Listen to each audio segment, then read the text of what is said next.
On ne va pas relire le texte du jour, vous l'avez entendu, il a été lu dans la grande Bible. Peut-être les enfants se demandaient, est-ce qu'on se sert encore de cette grande Bible? Elle est tout le temps là et on l'ouvre presque jamais. On a lu dans l'évangile de Matthieu, au chapitre 28, ce récit de la résurrection. Et vous avez vu que la première surprise que Jésus nous réservait, c'est qu'il est apparu d'abord aux femmes. Et la première des grandes surprises, ça on le lit dans la suite, c'est que les hommes n'ont pas cru les femmes. Ça c'est l'histoire de l'humanité. Vous savez que ce qui est terrible, c'est que dans la loi, si je ne me trompe pas, dans la loi de l'époque, il fallait quand il y avait un événement grave des témoins, plusieurs témoins.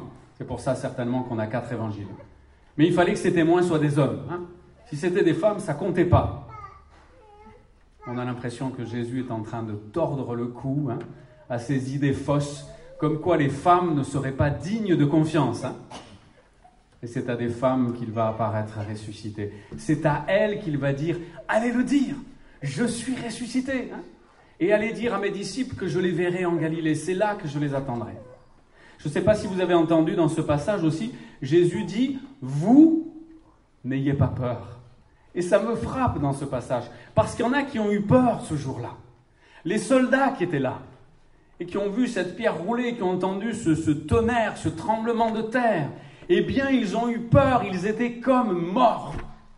La résurrection de Jésus, nous, souvent, on le voit comme une belle histoire.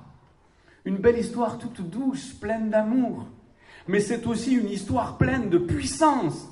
C'est le tombeau qui s'ouvre, c'est les soldats qui tombent comme morts, c'est des gens qui ressuscitent et qui sortent des cimetières. Il s'est passé quelque chose d'incroyable et qui a marqué l'histoire de l'humanité. Vous savez, hier, on a fait une chasse aux œufs. Pour une église réformée évangélique, c'est un peu original. Il y avait un lapin de Pâques. Le lapin, ce n'est pas franchement un symbole chrétien. Mais en vivant cette chasse, on a pu raconter la véritable histoire de Pâques. Et vous savez, j'ai commencé à raconter en ouvrant des petits œufs. Et dans chaque œuf, il y avait un objet. Et le premier objet, est-ce que les enfants se rappellent, le premier objet, c'était quoi, ceux qui étaient là? Oui. 2 cœurs. Parce que l'histoire de Pâques, c'est une histoire d'amour. Le deuxième objet, c'était quoi? Vous vous rappelez, Marius? Des poissons. Parce que cette histoire parle de Jésus. Vous savez qu'en grec, ictus, si on prend chaque premier mot chaque première lettre de ce mot grec, ça veut dire Jésus-Christ, fils du Dieu sauveur. C'est l'histoire de Jésus-Christ. L'histoire de Pâques, c'est l'histoire de Jésus. Le troisième œuf, il y avait quoi dedans? Une pièce. Alors, ce n'était pas vraiment une pièce d'or. Parce que je l'ai donné à un enfant, peut-être je ne l'aurais pas donné sinon. Mais c'était une pièce. L'enfant qui l'a pris a dit, c'est un sou. Normalement, j'ai dit, il y aurait dû avoir 30 pièces dans ce petit œuf, mais je n'ai pas pu les mettre. C'est cette histoire où un de ses disciples trahit Jésus et Jésus va mourir sur la croix. L'histoire de Pâques, c'est une histoire terrible, où Jésus meurt sur la croix. Dans l'œuf suivant, qu'est-ce qu'il y avait? Vous vous rappelez? Juste avant, il y avait encore un œuf. Où il y avait une petite bille en pierre, un caillou rond. Et ce caillou, c'était la pierre du tombeau, qui était roulée pour empêcher qu'on vole le corps de Jésus. Vous savez ce qui s'est passé à cette époque? Les gens ont dit, mais il a dit qu'il allait revenir à la vie. Alors évidemment, les disciples vont voler son corps, ils vont faire croire qu'il est ressuscité. Vous mettez des gardes devant le tombeau, vous mettez une pierre que personne ne pourra rouler tout seul, pour qu'on ne puisse pas dire, pour qu'on ne puisse pas répandre de fausses rumeurs. Et puis dans le dernier œuf, qu'est-ce qu'il y avait, Marius? Rien. Quand on a ouvert le dernier œuf, alors il y a quelque chose qui était très drôle, c'est qu'on a ouvert le dernier œuf, je dis mais il n'y a rien. Et alors de suite, l'enfant qui avait trouvé l'œuf, il m'a dit, c'est pas moi, quand je l'ai ouvert, il n'y avait rien non plus. C'était drôle. Et puis ils disent, mais moi aussi, quand je l'ai ouvert, que je l'ai trouvé, j'ai trouvé que c'était bizarre qu'il n'y ait rien, parce que tu avais dit qu'il y avait un objet. Je dis, pourquoi il n'y a rien dans cet œuf? Parce que le tombeau était non seulement ouvert, mais vide. Jésus n'était plus dans le tombeau. L'histoire de Pâques, c'est l'histoire de la résurrection. Vous savez, pendant tout le temps où je racontais l'histoire, au moins 5 fois, il y a un petit garçon qui a dit « C'est pas vrai ce que tu dis ». Et sa maman « Chut ». Et alors après, Jésus est ressuscité. « C'est pas vrai ce que tu dis ». Sa maman « Chut ». Et vous savez, c'était un peu étonnant et je sentais comme une opposition. Je ne sais pas ce que ce petit enfant avait vécu, ce qu'il a entendu dans sa famille. C'est un moment été très gêné. Et à la fin, je dis, cette histoire, on y croit ou on n'y croit pas, mais c'est l'histoire de Pâques. Et ce petit garçon, il s'est presque levé, il s'est redressé, il a dit, c'est vrai tout ce que tu dis. C'est vrai l'histoire de Jésus. C'est étonnant. Je ne sais pas si ce petit garçon a eu une illumination. Je ne sais pas si sa maman l'a trop pincé pour qu'il finisse par dire c'est vrai. Mais ça m'a surpris et c'était un beau moment. Cette histoire de Pâques, elle est difficile à croire. Vous imaginez, je trouve qu'il nous faut beaucoup de compassion pour ceux qui n'arrivent pas à croire que Jésus est ressuscité. Pour tous ceux qui aiment Jésus, qui aiment ses paroles, qui aiment son enseignement, qui sont prêts à dire il a existé. C'est déjà un bon pas. Hein. Il y en a quelques-uns qui disent Jésus n'a même pas existé. Il a existé, il est mort. Hein, on parle de sa mort, mais la résurrection, soyons raisonnables. Un jour, dans un cimetière, alors que je présidais des obsèques, il y a un monsieur qui, à la fin de la cérémonie, est venu me taper sur l'épaule. Il m'a dit, monsieur le pasteur, vous croyez tout de même pas que dans quelque temps, ces os qui sont en train de pourrir, vont reprendre vie? Il est mort! Les gens n'étaient pas encore partis, et c'était un cri du cœur. C'est impossible de ressusciter. Et vous comprenez que même quand les femmes sont allées voir leurs frères en Christ, les disciples, qu'elles leur ont dit « Jésus est ressuscité, on l'a vu !» Ils ne les ont pas cru. Vous vous rendez compte? Nous, on est un peu loin en fait de ce jour où des gens ont vu Jésus ressuscité. C'est encore plus dur peut-être de croire. Mais ce qui était le jour même de la résurrection, à qui Jésus a dit « Je vais revenir à la vie ». Le temple sera détruit, il sera reconstruit en 3 jours. Jésus a annoncé qu'il allait ressusciter. Les femmes l'ont vu, elles viennent le dire aux disciples. Non, les femmes, arrêtez. Elles sont tellement émotives, les femmes. Elles ont cru voir Jésus. C'est ce qu'ils ont dû se raconter. Oh là là. Elles nous ont donné un faux espoir. Elles ont tellement d'émotions, d'affect en elles. Et vous savez que quand les pèlerins d'Emmaüs, ces 2 personnes qui repartaient de Jérusalem très tristes parce que Jésus était mort, et qu'il y a un étranger qui a marché avec ces 2 personnes, et qu'elles n'ont pas reconnu Jésus, et qu'elles ont compris que c'était Jésus quand il a rompu le pain. Quand les disciples, les témoins d'Emmaüs sont revenus vers leurs frères pour dire « Nous avons vu Jésus », ils ne les ont pas crus non plus. Vous savez, Dieu est tellement patient. Et il est allé dans la chambre où il y avait les 10 apôtres pour leur parler et pour leur faire des reproches. Quelle incrédulité! Pourquoi est-ce que vous n'avez pas cru ce qu'ils vous ont dit? Regardez-moi. Et on connaît l'histoire de Thomas qui était absent ce jour-là et qui va dire « Moi, si je ne vois pas, je ne croirai pas ». Dieu est tellement patient. Et Dieu est apparu plusieurs fois. Et vous savez, je voudrais terminer là-dessus. Si des gens vous disent « Mais c'est pas possible, c'est pas sérieux ». C'est pas raisonnable, un peu quand une guérison extraordinaire se produit chez quelqu'un et que le médecin dit « Mais c'est pas normal, il y a un problème, c'est pas possible. » On avait fait les radios, on avait fait les analyses et il n'y a plus rien, c'est pas possible, c'est pas normal. Eh bien, dites à tous ces gens qui pensent que ce n'est pas possible, que ce n'est pas normal, dites qu'il y a des indices, que nous ne sommes pas des gens complètement irrationnels, que nous avons réfléchi à tout ça. Qu'il y a 4 témoins, en fait il y en a beaucoup plus, mais il y a 4 personnes qui ont écrit un récit, dont un qui a fait une enquête. Luc a fait une enquête. Il a discuté avec tous les gens qui avaient vu Jésus ressuscité, qui avaient vécu avec Jésus. Et il a écrit tout ça pour l'excellent Théophile, pour qu'il puisse croire. 4 personnes, parce qu'il fallait au moins 4 témoins pour qu'on puisse croire que c'était vrai. 4 personnes qui avaient leur regard. Quand vous lisez le récit de Jean, ce n'est pas le même récit que celui de Marc, Luc et Matthieu. Et il y a même des fois des petits désaccords. Il y en a un qui parle d'un ange et un autre de 2. 4 personnes qui racontent la même histoire. Et 4 personnes qui nous écrivent une histoire qui cadre bien avec le contexte de l'époque. Les spécialistes qui ont commencé à regarder les coutumes, le langage qui est utilisé, tout ce qui est dit dans le détail correspond à ce qui se vivait à cette époque-là. Des témoins oculaires qui ont raconté une histoire, pourquoi ne pas les croire? La deuxième chose, c'est que le corps a disparu. Vous savez qu'il y a un film, il y a plein de films qui ont travaillé autour de cette idée, mais il y a un film qui s'appelait « Le tombeau de Jésus ». Et c'est un prêtre qui était obligé de travailler parce qu'on avait trouvé peut-être le tombeau de Jésus et les ossements de Jésus. Mais si on trouve ça, mais la foi chrétienne s'effondre. L'apôtre Paul a dit, si Christ n'est pas ressuscité, votre foi est vaine. Vous imaginez combien il y a d'athées qui cherchent le tombeau de Christ pour trouver les ossements de Christ et pour dire à tous leurs amis chrétiens, vous vous êtes trompés. Toute votre vie, vous avez cru à des chimères. Bon, si jamais on trouve le tombeau du Christ, et si on vous dit que c'est les os du Christ, vous ferez peut-être la même réponse qu'un monsieur chrétien assez cultivé a fait un jour à Einstein, qui disait, mais si je te prouve mathématiquement que Dieu n'existe pas, qu'est-ce que tu vas faire? Eh bien, j'attendrai tranquillement que tu trouves ton erreur de calcul.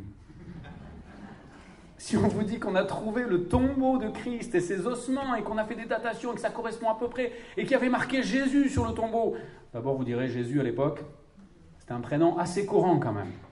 Et vous direz, je vais attendre tranquillement que les scientifiques trouvent leur erreur. Ce n'est pas Jésus. Et jusqu'à présent, on n'a pas retrouvé les ossements de Jésus. Et on avait mis des gardes pour que le corps ne soit pas volé. Parce que Jésus avait annoncé qu'il ressusciterait. Il y a 4 témoins, avec un récit détaillé, et des fois un peu différent, comme le font les vrais témoins. Vous savez, s'il y avait eu 4 récits, Matthieu, Marc, Luc, Jean, les mêmes. Ah ouais, ils se sont mis d'accord. Hein. Vous savez, là, les policiers... ils nous le diraient, Serge, hein, ils entendent 4 témoins, ils disent exactement la même chose, dans les mêmes détails. Ça, c'est pas clair. Hein. C'est pas un bon récit. C'est un récit travaillé. Mais pour cacher quelque chose. 4 témoins qui écrivent un récit détaillé avec leur regard. Un corps qui a disparu. Et tellement d'apparitions. Vous connaissez ce proverbe extraordinaire. Hein, on peut tromper 1000 fois une personne. On peut tromper une fois 1000 personnes. Mais on ne peut pas tromper 1000 fois 1000 personnes. Il y a une personne, on peut la tromper 1000 fois parce qu'elle est un peu naïve, parce qu'on lui dit tout le temps quelque chose qui est faux, et à la fin il dit « mais c'est vrai », on dit « non, c'est faux hein. ». C'est quelqu'un de naïf, on peut le tromper 1000 fois. Et Jésus aurait pu apparaître 1000 fois à quelqu'un et c'était faux. On peut tromper aussi 1000 personnes une seule fois, une hallucination collective. S'il y avait eu une seule apparition de Jésus pour 500 personnes, comme c'est arrivé, eh bien on aurait dit ils ont eu une hallucination. Et c'était collectif. Mais quand il y a plein d'apparitions différentes, avec des gens de caractères différents, avec des contextes différents, eh bien, il faut entendre ce qu'ils ont vécu. Et ces gens-là qui étaient différents, qui pour certains étaient effrayés, ils sont allés jusqu'à la mort pour tenir cette conviction. Christ est ressuscité. Parfois, la seule chose qu'on leur disait, eh bien, à vous, dis que Christ n'est pas ressuscité et on te laisse tranquille. Et je suppose que la plupart disaient « Christ est ressuscité ». Je connais des gens qui connaissent des gens qui l'ont vu. Et aujourd'hui, on en est encore là. C'est une chaîne de témoins. Si nous croyons, c'est parce que des gens ont vu et que nous croyons ce qu'ils ont vu. Ce n'est pas absurde. C'est incroyable. C'est difficile à croire. Mais c'est plausible. Ce n'est pas irrationnel. C'est incroyable. Jésus est revenu à la vie. Et il est vivant. Et si Marie-Madeleine l'a rencontré, nous pouvons aujourd'hui encore le rencontrer. Vous avez entendu? Jésus a dit, vous les femmes, n'ayez pas peur. Mais vous les autres, ça ne veut pas dire vous les hommes, tous les hommes, hein, mais ça veut dire vous tous qui ne croirez pas en moi, qui ne voulez pas croire en moi, ayez peur. Vous avez vu la puissance de la résurrection. Vous avez vu que j'ai vaincu la mort. Alors vous qui croyez, n'ayez pas peur, je serai avec vous. Et je me laisse rencontrer. Le christianisme, c'est une rencontre, c'est la rencontre avec Christ. On peut entendre parler de Christ, mais ce qu'il faut, c'est le rencontrer. Et quand on le rencontre, notre vie est changée. Nous ne sommes plus les mêmes, nous sommes de nouvelles créatures. L'Esprit de Dieu habite en nous. Nous prions pour que la résurrection puisse se voir dans nos vies, comme elle s'est vue dans la vie de Mado. Nous en avons parlé hier. Comme elle se voit dans la vie de la plupart d'entre nous, même quand nous nous sentons tellement faibles et misérables. Dieu agit par son esprit et il touche les cœurs, parce que nous sommes des ressuscités, parce que nous sommes déjà ressuscités. Si tu crois, Tu as la vie éternelle. C'est pas si tu crois et si tu fais plein de choses bien et si tu tiens jusqu'au bout, tu auras peut-être la vie éternelle. Si tu crois, si tu donnes ta confiance à Dieu, si tu t'engages avec lui, si tu te maries avec lui, tu as dès aujourd'hui la vie éternelle. Et ta vie de tous les jours, même dans tes faiblesses, dans tes erreurs, peut toucher le cœur de ceux qui vivent autour de toi. Que Dieu puisse toucher le cœur de ceux qui vivent autour de nous. Que Saint Laurent puisse entendre qu'il se passe quelque chose aujourd'hui parce que nous fêtons la résurrection de Jésus-Christ. Je ne vais pas vous demander d'ouvrir les portes et de crier le plus fort possible. J'avais très envie de faire ça. Je ne veux pas vous imposer ça. Mais dans mon cœur, c'est ça. Quand les cloches sonnent, c'est pour dire, mais il est ressuscité, tout le monde doit le savoir. Alors j'espère qu'en sortant de ce temple, bon, pour certains, on va aller manger, et entre nous, mais dans la semaine qui vient, que la joie de Pâques transparaisse dans nos vies, même au milieu de nos difficultés, et peut-être surtout au milieu de nos difficultés. Si nous traversons des moments difficiles, le Seigneur est avec nous, comme il l'a promis, et nous allons être un témoignage vivant de la résurrection. Que Dieu renouvelle nos forces, qu'il nous donne la joie de la résurrection, qu'il renouvelle en nous cette joie-là, et que les gens puissent être touchés. Non pas parce que nous sommes extraordinaires, mais parce qu'il est extraordinaire et que nous croyons en lui, et qu'il nous a accordé son esprit. Amen.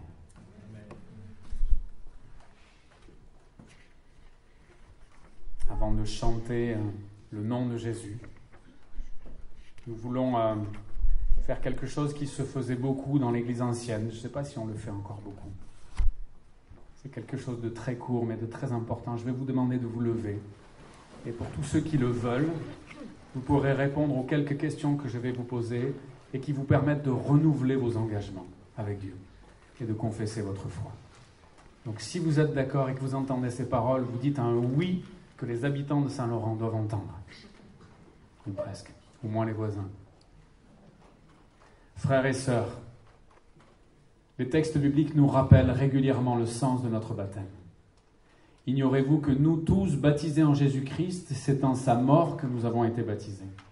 Nous avons été ensevelis avec lui par le baptême en sa mort, afin que, comme Christ est ressuscité des morts par la gloire du Père, nous vivions nous aussi d'une vie nouvelle. Après nous être préparés, nous allons renouveler ensemble les engagements de ce baptême et la confession de foi qui nous unissent au Christ mort et ressuscité pour nous. Est-ce que vous renoncez à tout ce qui fait obstacle au Christ dans votre vie? Oui. Amen.